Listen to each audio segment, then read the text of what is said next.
கொழுக்கட்டை செய்யலாம். வாங்க, மாவு எப்படி வறக்கணும்னு பாருங்கள். நல்லா நைஸ். வாங்க கொழுக்கட்டை செய்யலாம். பச்சரிசி மாவை நல்லா வறுத்துக்கணும். மாவு நைஸாக அரைச்சின்னு வந்துக்கணும். மாவு நல்லா கோல மாவு மாதிரி குறைன்னு நல்லா வறுத்துக்கணும்.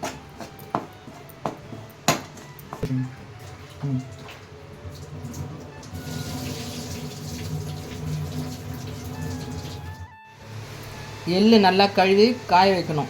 அதில் கல் மண் இருந்தால் அடியில் நின்றுடும். அழகாக இது உதிர ஆனோன்னு கடாயில் போட்டு நல்லா வறக்கணும்.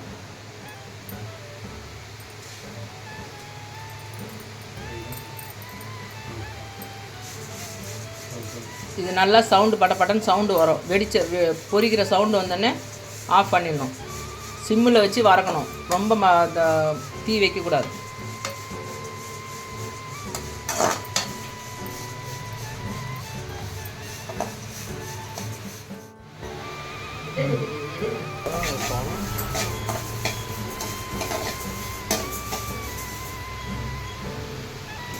வறுத்த எள்ளை துணியில் போட்டுக்கோங்க.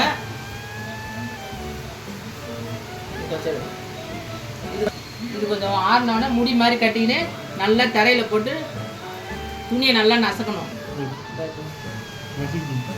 நல்லா கொஞ்சம் ஆறணும். ரொம்ப சூடாக இருக்குது.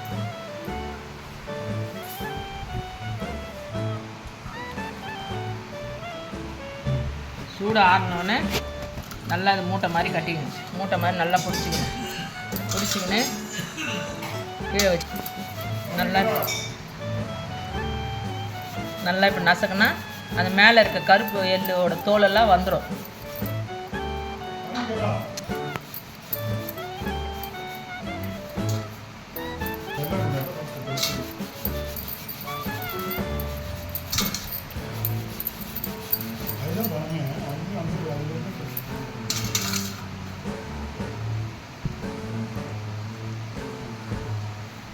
நசுக்கிட்டு தட்டில் கொட்டிக்கின்னு சும்மா அப்படி பண்ணாவே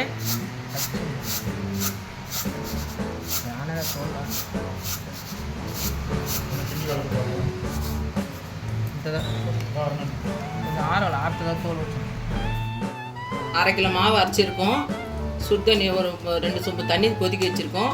நம்ம தேவையான அளவுக்கு மாவை போட்டு கொஞ்சம் கொஞ்சமாக சுடு தண்ணி போட்டு கலரணும். ரொம்ப தண்ணி ஊற்றிடாதீங்க. மாவு தகுந்த மாதிரி 2 வாட்டியாக கூட நீங்கள் செஞ்சுக்கலாம். மாவில்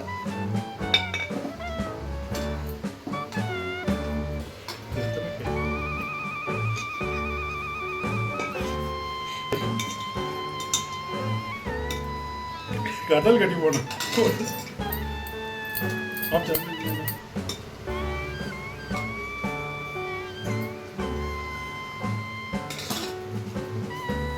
கொஞ்சம் நல்லா மாவு திக்க ஆகிற வரைக்கும் கொஞ்சம் சாப்பிட்டா பிசைஞ்சிக்காங்க. ரொம்ப தண்ணி ஊற்றிடாதீங்க. உங்களுக்கு தண்ணி ஊற்ற உங்களுக்கு அந்த பக்குவமே உங்களுக்கு தெரியும்.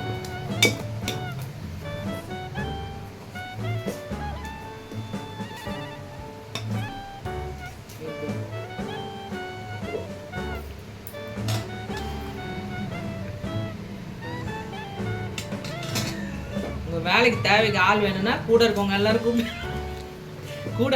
கூப்பிட்டுக்காங்க. கொழுக்கட்டை வண்டி சாப்பிட வராங்க, செய்யறதுக்கு வர மாட்டேன்றாங்கல்ல. அப்போ உங்களுக்கு ஹெல்ப்ஃபுல்லாக நல்லா ஈஸியாக இருக்கும் செய்யறதுக்கு.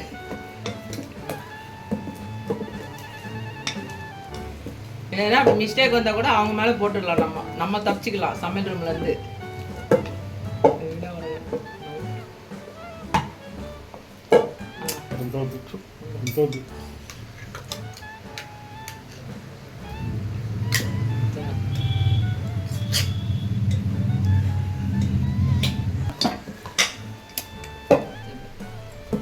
மாவு தொட்டு பாருங்க, கையில் ஒட்டாது.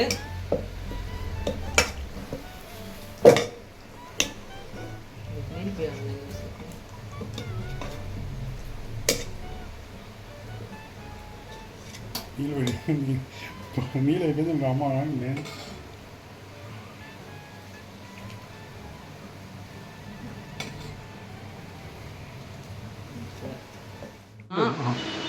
ஃபஸ்ட்டு எள்ளு மிக்ஸியில் போடுங்க. 2 சுற்று சுற்றணும். ஆஃப் பண்ணிவிட்டு அதுக்கப்புறம் வெல்லம் கொஞ்சம் கொஞ்சமாக போட்டு உங்களுக்கு அந்த பதம் உங்களுக்கு தெரியும். ரொம்ப நிறைய போட்டுறாதீங்க வெல்லம் பூர்ணம். கொஞ்சம் கொஞ்சமாக வெல்லத்தை போட்டு அரைங்க. நிறைய போட்டால் தண்ணியாக நிறைய போட்டிங்கன்னா தனியாக.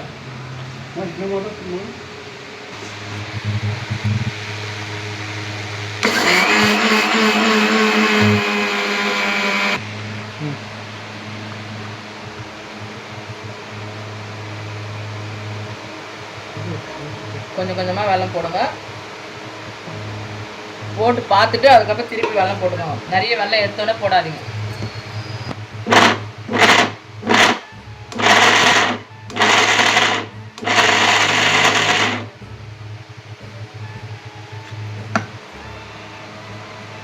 பாருங்க, இன்னும் கூட கொஞ்சம் வெல்லம் பார்த்து போட்டுக்கலாம்.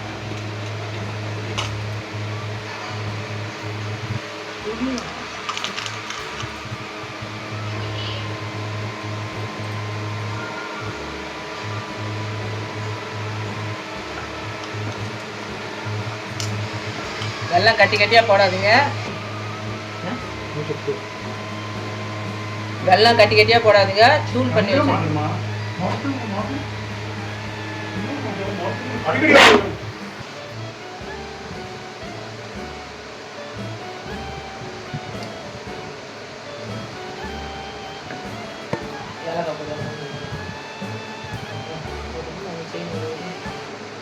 ஏலக்காய் கொஞ்சம், ஏலக்காய் தூள் கொஞ்சம் போட்டு பிசைஞ்சு வச்சுக்கோங்க.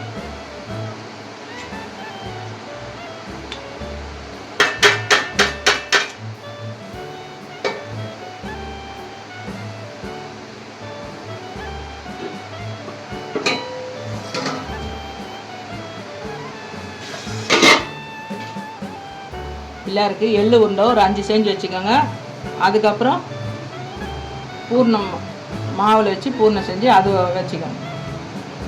இது வந்து எதுக்குன்னா மாவு பத்தாமல் போச்சுன்னா மீதி எரிய விநாயகர் வைக்கணும். சிம்பாலிக்காக சொல்கிறாங்க.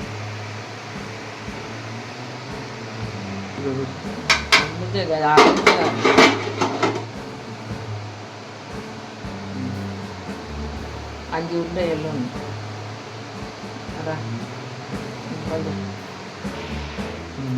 மாவு கலந்து வச்ச மாவை நம்ம பூர்ணம் ரெடி பண்ணிக்கணும். இப்போ இந்த மாவை நம்ம பார்த்தீங்கன்னா சாஃப்டாக இருக்கு பாருங்க, நல்லா சாஃப்டாக இருக்குது. இப்போ என்ன பண்ணோம், இலையில எண்ணெய் தடவிங்க.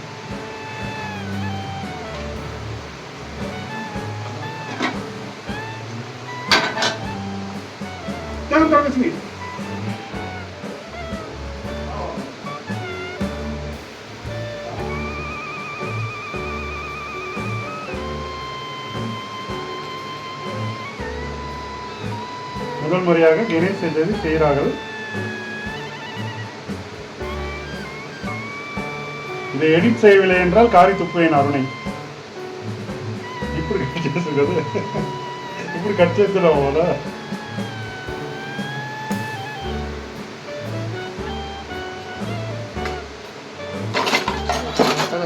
சின்ன சின்ன முட்டை வச்சு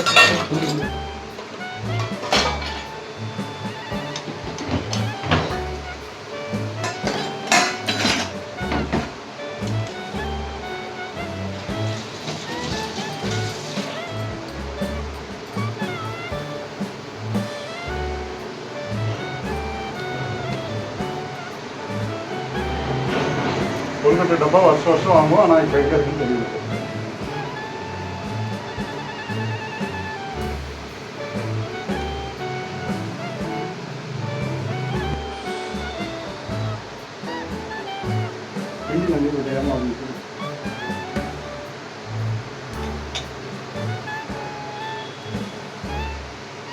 ஷேப்பு வேறு ஷேப்பு.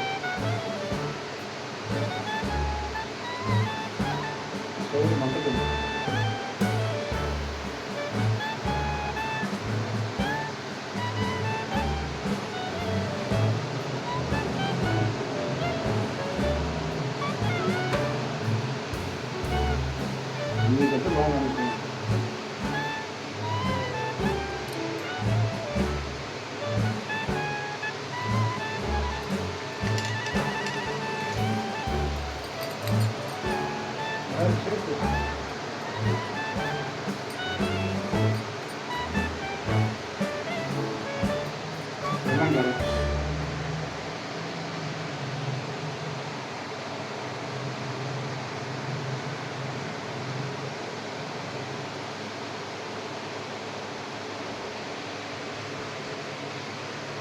அவன் செய்ய மற்றது. ஓ இதுதான் அதை பற்றி இந்த மோதகம்.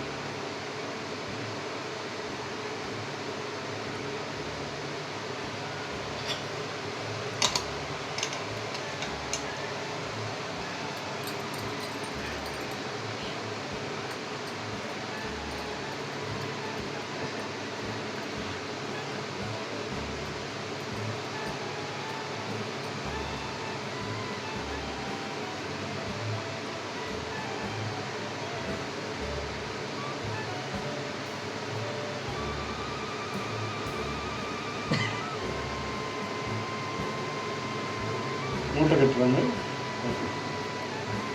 பாரு அமுக்குமா பிஞ்சு வச்சிருக்க வந்து